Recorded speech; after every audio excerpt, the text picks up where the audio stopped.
Francis नगानोमेदोव ने अपने MMA comeback में सिर्फ मात्र 3.5 मिनट में रैनन फेरेरा को विशियस ग्राउंड एंड पाउंड से नॉकआउट किया है। इस वीडियो में हम मेनली फाइट की बात करेंगे, उसको ब्रेक डाउन करेंगे, उसके बारे में डिस्कस करेंगे कि क्या क्या हुआ था उस फाइट में। उसके बाद टुवर्ड्स द एंड अपन ऐसे स्पेकुलेट करेंगे कि चलो यार फ्रांसिस नगानो का ये तो विन हो गई, इसके बाद क्या उनका हो सकता है। उसके पहले अगर आपको यूएफसी और एमएमए की बातें अगर हिंदी में देखनी पसंद है तो चैनल को सब्सक्राइब करो। अब बढ़ते हैं वीडियो में। पहले तो यार ऐसे पहली बार हो रहा है कि कोई प्रेडिक्शन गलत होने पे मैं खुश हुआ हूँ। जब मैंने फ्रांसिस नगानो का फाइट ब्रेकडाउन और प्रेडिक्शन पोस्ट किया था, उसमें मैंने किया था प्रेडिक्ट क्योंकि मैं कह रहा था यार मुझे फ्रांसिस नगानो के लिए बहुत डर लग रहा था। विशेष नॉकआउट हुए थे वो मार्च में एंथनी जोशुआ से, उसके बाद उनके बेटे की भी डेथ हो गई थी। तो बहुत ही ट्रैजिक पूरा साल रहा था। तो वो जो मोमेंटम, जो नेगेटिव मोमेंटम उनका चल रहा था, वो मुझे थोड़ा सा कंसर्न कर रहा था। Plus adding to the fact कि 3 साल तक उन्होंने एक भी एमएमए फाइट करी ही नहीं थी, तो मतलब अंडरस्टैंडेबली उन्होंने उसके लिए ट्रेन भी कम किया होगा। तो ये सब फैक्टर मिला के मुझे ऐसा जेन्युइनली लग रहा था कि रैनन फेरेरा फ्रांसिस नगानो को नॉकआउट कर सकते हैं। लेकिन फ्रांसिस नगानो ने हमको दिखा दिया भैया कि why he still at the top of the division, why he still the baddest man on the planet. और एक तो यार सबसे अनोइंग बात मुझे ये लगी, मैं 4:30 बजे तक इस फाइट के लिए मैं जगा, 4:30 बजे तक, और बंदे ने 3.5 मिनट में ये फाइट खत्म कर दी। मैं टीवी को देख रहा हूँ, मुझे एक्साइटमेंट 2 सेकंड की हुई, उसके बाद मेरे को हो गई बीटी। मैंने कहा बे यार इस चीज़ में जल्दी हो जाता है यार। फाइट की अगर बात करें यार तो फाइट स्टार्ट बहुत इवन हुई थी। आई मीन स्टार्ट क्या, मतलब पहला 1 या 1.5 मिनट जो इवन रहता है वो था। स्टार्टिंग में ये दोनों आए हैवी वेट, दोनों लेग किक मार रहे हैं बहुत तेज एक दूसरे को, ऐसा लग रहा है बल्ला लग रहा है पैर में एक दूसरे के, बहुत तेज लेग किक मार रहे थे। आई थिंक 2 लेग किक उन्होंने एक्सचेंज करी थी, पूरी आवाज़ गूंज रही थी। उसके बाद इंस्टेंटली मतलब फ्रांसिस नगानोमेदोव ने इंस्टेंटली रेसलिंग में स्विच किया, टेक डाउन अटेम्प्ट उन्होंने किया और गिर गए रैनन फेरेरा। मतलब ऐसे फूक मार के, या तो अब इसको इस टेक डाउन को या तो आप एनगानो के स्किल पे करो क्रेडिट, या रैनन फेरेरा के lack of takedown defence पे करो, I don't know, but that takedown looked way too easy. मतलब एनगानो ने बस उनको छुआ और वो गिर गए, ऐसा लग रहा था। फिर एनगानो उनके ऊपर आते हैं बैक से। मतलब ये जो फेरेरा है, उन्होंने 2 सबमिशन अटेम्प्ट ट्राई किए थे।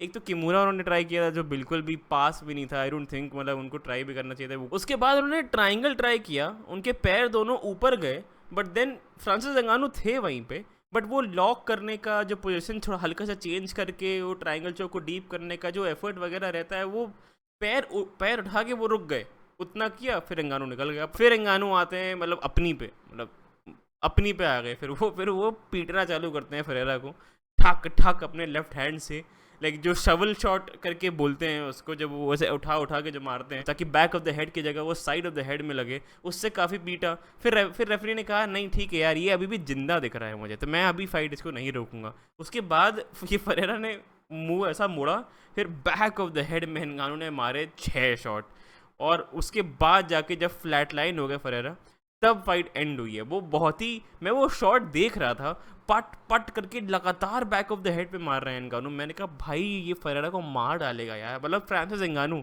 आप समझ रहे हो, वो इंसान अगर आपको बैक ऑफ द हेड, जो weak part of the skull होता है, जो बैंड स्ट्राइक है इसलिए क्योंकि वो weak part of the skull है, उससे प्रॉपर ब्रेन डैमेज हो सकता है। वो 6 शॉट अगर आप ग्राउंड एंड पाउंड में फ्रांसिस एंगानो से खाओ तो आपको कैसा लगेगा, मुझे कॉमेंट में बताओ। तो वो मैंने देखा, और फिर मतलब ठीक है, वो फाइनली फिर फाइट फिनिश हो गई, फिर अपन आगे बढ़ गए। उससे जो लास्ट वाला जो सीक्वेंस था यार, वो बहुत ही मतलब फाइट के बाद का वो बहुत ही इमोशनल था यार। लाइक जैसा मैंने आपको बताया था, फ्रांसिस एंगानो के सिर्फ 18 महीने के जो बेटे थे उनकी डेथ हो गई थी कुछ महीने पहले। तो उसके बाद मतलब प्रॉपर ऐसा इमोशनल हो गए थे फ्रांसिस। मतलब ऐसा एक शॉट आया था फाइट फिनिश करते ही, जहाँ फेरेरा को फिनिश किया था वहीं पे साइड में जाके बैठ गए। तो एक साइड शॉट था जिसमें दोनों फ्रांसिस और फेरेरा बैठे हैं। तो वो बहुत ऐसा मीम टाइप मतलब शॉट लगा मुझे, वेरी ऑनेस्टली, कि फेरेरा उनको उस तरफ देख रहे हैं कि इसी इंसान ने मुझे भी पीटा है। लेकिन लेकिन जो एंगानो थे मतलब ऐसा प्रॉपर, मतलब जब माइक भी उनको मिला तो बोले थे इट्स फॉर कोबी उनके बेटे का नाम था। अब देखो यार, फ्रांसिस एंगानो ने ऐसे कुछ दिन पहले एक इंटरव्यू में कहा था कि वो 41-42 साल के आसपास एटलीस्ट मतलब फाइट करेंगे। तो मतलब अभी वो 38 साल के हैं, तो ऐसे 3-4 साल और कॉम्बैट स्पोर्ट्स से फाइट करेंगे ही करेंगे। अब मैं सोच रहा हूँ यार कि अगले इन टर्म्स ऑफ लाइक वो अगला क्या करेंगे। मतलब पीएफएल में टैलेंट पूल बहुत शैलो है। सबसे बड़ा जो प्रॉस्पेक्ट था अपने फेरेरा, वो मतलब एक राउंड के अंदर 3.5 मिनट में पिट गए। तो मतलब टैलेंट पूल वहाँ पे शैलो है। मेरे ख्याल से बॉक्सिंग की फाइट्स वो ज़्यादा करेंगे कंपेयर टू पीएफएल। यूएफसी में जाने का तो कोई चांस अब है ही नहीं, वेरी ऑनेस्टली। इतना बैड ब्लड उनके और डेना वाइट के बीच में हो गया है। तो mainly I feel like boxing का ही उनका बढ़िया इंटरेस्टिंग फाइट्स बन सकती है। एक जो फाइट मैं देखना चाहूँगा, आई एम नॉट श्योर आपका, डिओंटे वाइल्डर के साथ जो फाइट होगी, आई फील लाइक वो इंटरेस्टिंग होगी यार, बिकॉज डिओंटे वाइल्डर भी अपने towards the end of the career में हैं, वो भी चैंपियन वैम्पियन बनने की कोई उम्मीद नहीं है अभी उनकी, तो मनी फाइट्स करें, ह्यूज फाइट्स करें, उसमें देखने में मज़ा आएगा। और डिओंटे वाइल्डर और फ्रांसिस नगानो का जो फाइटिंग स्टाइल है वो भी बहुत सिमिलर है, पावर पंचर है दोनों के दोनों, वाइल्ड स्विंग करते हैं बढ़िया एकदम बॉक्सिंग में, तो बहुत ही मज़ा आती है उनको देखने में, प्रॉपर फायर वर्क्स होगी इनकी फाइटिंग, अगर इनकी फाइट अगर एक्चुअली हुई तो। और यार मतलब मेरा पीएफएल का इवेंट देखने का पहला एक्सपीरियंस था, और भाई साहब ये लोग इतना ज़्यादा टाइम वेस्ट करते हैं, ओ माय गॉड। मतलब ठीक है, अब हम लोग यूएफसी से यूज टू हैं, और यूएफसी से अच्छा I don't think at least in terms of production कोई भी अच्छा है, बट कुछ कुछ पॉइंट्स में ये लाफेबली ख़राब लग रहा था। मतलब एक तो बहुत ही ऑकवर्ड चीज़ मुझे ये लग रही थी कि भैया इंसान जो फाइटर है वो अभी जस्ट जीता है, जस्ट मतलब अब भी, एंड उसमें सारे फोटोग्राफर्स हाउंड करके उनसे पोज करवा के फ़ोटो ले रहे हैं कि भाई, और वो पूरा कैमरे में दिखा रहे हैं 5-10 मिनट, भैया वही चल रहा है 5-10 मिनट तक।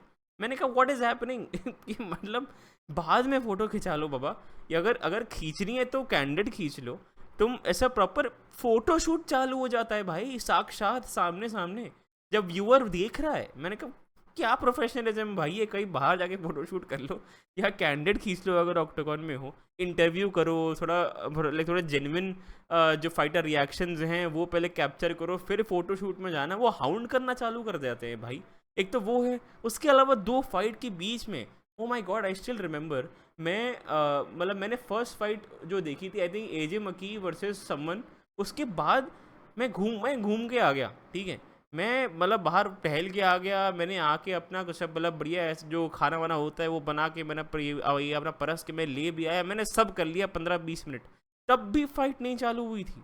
मैंने कहा भाई क्या कर रहे हो, तो क्या कैसा प्रमोशन है भाई, ये कितने ऐड, कितना प्रमोशन, कितना ज़्यादा, मतलब कुछ नहीं करते हैं भाई ये लोग इतना ज़्यादा पैडिंग है इनकी 2 फाइट्स के बीच में, they really need to up their game. मतलब बहुत ही एज अ व्यूअर मेरा बहुत ख़राब एक्सपीरियंस था। बाकी सब ठीक है यार, वीडियो पसंद आए तो लाइक करो, चैनल को सब्सक्राइब करो, और आप मुझे बताओ एज एन ऑडियंस आपको किस टाइप का कंटेंट देखने में इंटरेस्ट और आएगा। ऐसे बहुत सारे और चैनल्स हैं जो हिंदी में कंटेंट बना रहे हैं, उसके अलावा आपको क्या मिसिंग लग रहा है उसको मैं वो गैप फिल करने का मैं ट्राई करूँगा। मैं मिलता हूँ आपको अगले वीडियो में, थैंक यू, बाय बाय।